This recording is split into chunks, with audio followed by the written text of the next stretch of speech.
ঠিক আছে।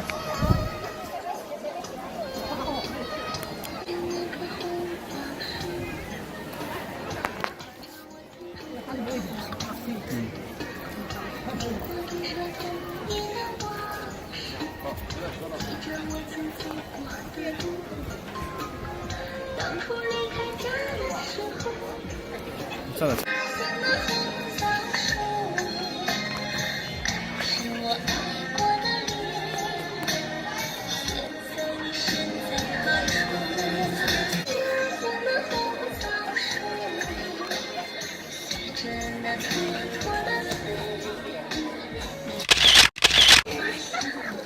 I see the value in staying true, value in love and what you do.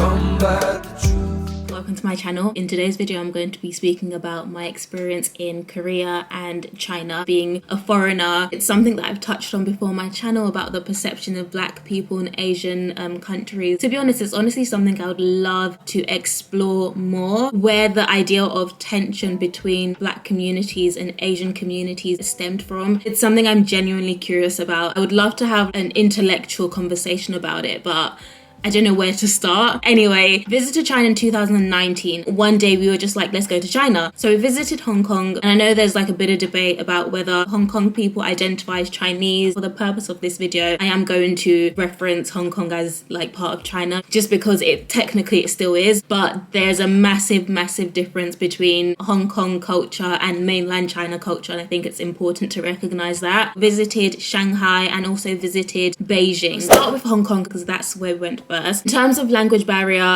it was a lot more easier in comparison to other parts of China to communicate with people because a lot more people spoke English, I would say. We didn't experience any problems in Hong Kong. The food was amazing, like the street food, the people that we met. Nightlife in Hong Kong is crazy. People will go to work, after work, on a Monday, after work, go to the bar, from the bar, go to the club, go to another club, to a house party, then go home, sleep for a few hours, go back to work and do it all again. Like Hong Kong it wasn't a joke. It was amazing. Everyone was super friendly, super nice. I would definitely recommend visiting Hong Kong. Like I just had an amazing time. Moving on, we then visited Shanghai. Beautiful city. We met a lot of Americans, a lot of expats who were living in Shanghai. That was where I turned 25 as well. Happy birthday!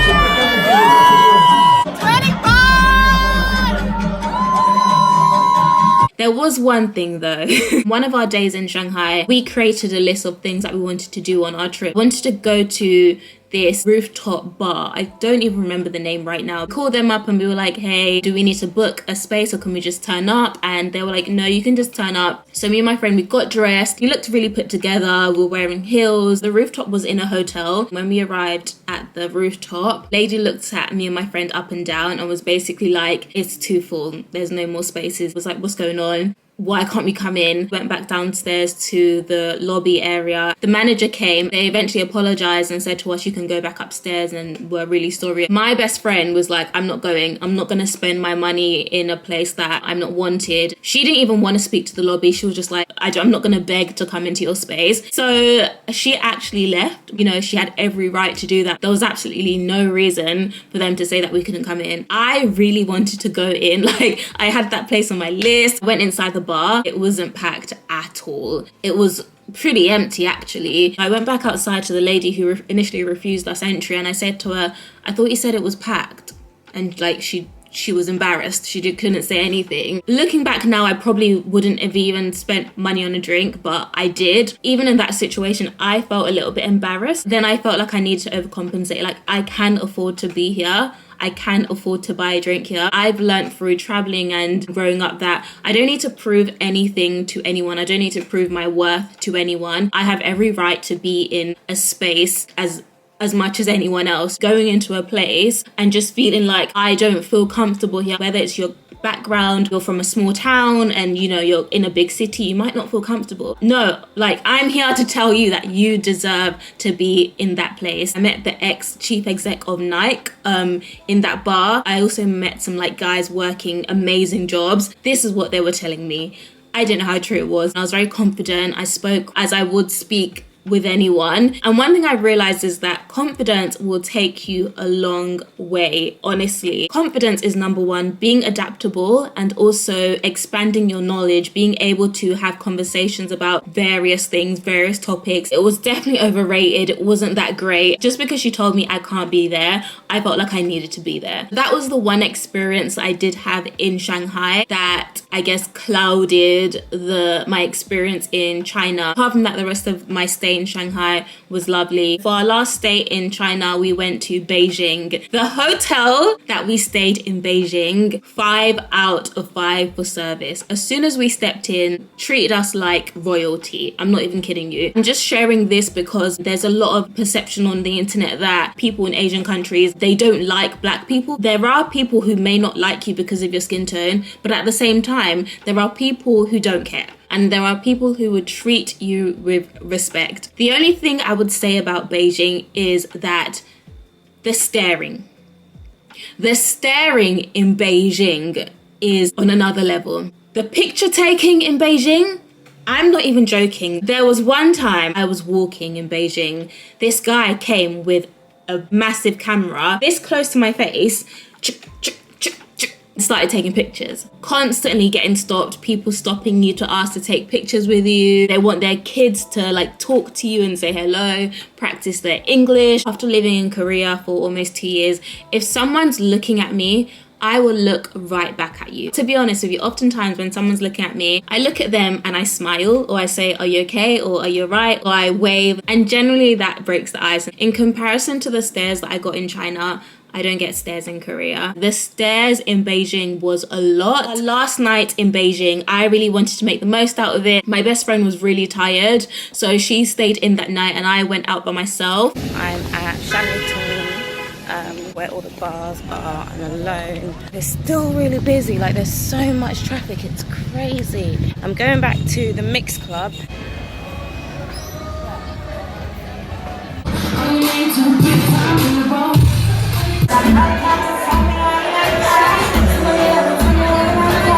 Check you and me, and do your job. Earth is the name, big baller is the chain. 20 for the watch. I stumbled across a club, and you guys know I love my Afrobeats. So the owner, his best friend was Ghanaian, and so he helped run the club, and they were playing Afrobeats all night. There's a lot of students, like African students who study in Beijing, so they were all there. There was obviously Chinese people. Oh my gosh, there was something that happened to me that made me flip that night. So what they do in the clubs is that the guys, they have their seats, right? Or like, I don't know, their little lounge area. Whoever has the most bottles or something, they try and call the girls to come and sit at their like little table area. I was sitting at the bar. I was honestly there just to have a good time, just dance and live it up. Like, it was my last night there and I just wanted to have an amazing time, and I did have an amazing time. If you're a single woman sitting at the bar by yourself, you have guys who try and talk to you and try and come and sit next to you. Didn't really entertain anyone seriously. I was just like, yeah, like just being polite. As the night went on and, you know, I started dancing and I was like drinking, and also the owner of the club like came to say hello to me, and he was telling them to give me drinks, and I was drinking. I was having the time of my life. I was a little bit tipsy, and I know, like, you know, this is quite crazy. I'm in China in some club by myself.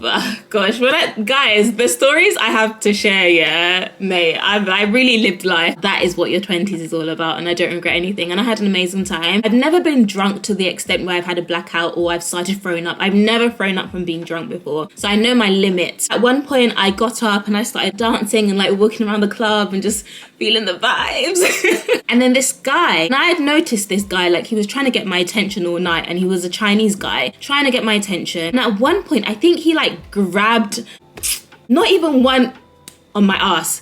This guy went with his hand and like grabbed my bottom. I turned around, and bear in mind, I'm a little bit tipsy as well. I literally turned around. Okay, guys, I'm not a violent person. I'm not a violent person, but I honestly turned around and I punched him. I'm not even joking with you. I actually punched him in his face. I'm not condoning violence, guys. I was in so much shock. I felt so violated. All I remember doing was scream, are you fucking dumb? Like, I've told you guys, I'm not a person who swears. So when I swear, you know I'm pissed off. Anyways, I was, are you effing dumb. And so there was these other guys, these African guys that were sitting one of the lounge tables. Then they saw what was going on. Then like they came, they basically just made sure I was okay for the night. So I literally went from 0 to 100 real quick. But let me tell you something, when you're traveling alone, you have to be assertive. You have your tone of voice, the way you speak, you can't be whispering, like calm. You have to really be confident, be assertive. I'm sorry to say, but there are men out there who will take advantage of young girls, especially traveling alone. I've learned over the years, this was actually a tip that someone gave me before I came to Korea. Be assertive. Remember, no is no. And your tone of voice, don't underestimate your tone of voice. It's such a powerful tool. I feel like you guys are probably bored of hearing about this now, but I've spoken about my experience in Korea so many times. You guys know all the things I love about Korea, right? I'm always talking about that. Overall, yeah, good experience. In this video, I might speak about some of the things I feel uncomfortable with. Some of the things that have stood out to me whilst living in Korea is the perception of Africans. For example, there was a time at the airport, you often see actually in Korea, but there was an image of poor African kids. It was the stereotypical poverty-driven advert that you see of, you know, black kids in Africa, and that was on the TV at the airport. And I'm standing right here, the TV's here. There was a little Korean girl in front of me with her parents, mum and dad, and she looks up at the screen and she goes, "Oh, Oma, Africa, Africa." I'm standing right behind, and I just felt like, why? Why do you need to show that image at the airport in Korea on TV? Come on, you can show K-pop. You don't have to show kids being poor in Africa. And for that little kid, we don't know where in Africa that country is, but that is the image that they are given at such a young age about Africa. It's very interesting because people speak about the white savior complex sometimes, like white Europeans going to African countries and volunteering or, you know, doing their part here and there, but is it actually helping the continent, or is it actually helping that country? Similar thing that is portrayed in Korea. You have Koreans on the advert on TV who are going to Africa, and, you know, like they're supposed to be helping these poor kids. It's just like, come on. The whole idea that Africa is just this one country, and I oftentimes have to like explain that there are numerous countries, but at the same time I just try to be quite sensitive to the fact that not everyone has the knowledge. Sometimes people just don't know. You're not going to know about every country in the whole world. What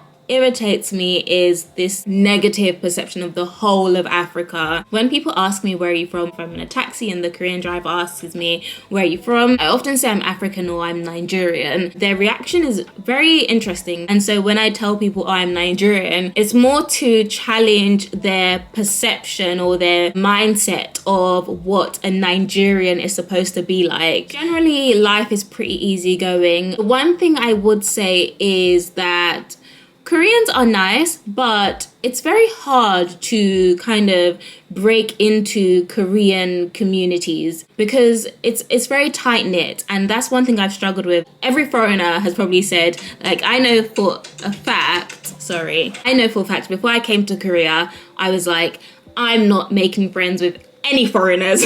I'm gonna make only Korean friends. Like, I'm going to Korea. If I wanted to make a foreign friend, then I would stay in the UK. I really want to get to know the culture, the communities, and I have Korean friends, but the friendship is very surface level, I would say. It's hard to build deep connections with people here, obviously because of the language barrier, but even still, I find that I have friends who speak Korean fluently. Even they would agree that it's still challenging. They see foreigners as very, very different to like themselves. I would honestly love to hear whether you've had a similar experience or not. You think those things don't really matter, but it does matter. Being able to build close relationships, deep connections with people, it's little things that we take for granted, and you don't really realize how much it impacts you until you don't have that anymore. You don't have that opportunity to do that anymore. Korea is comfortable. That's what I'm gonna say.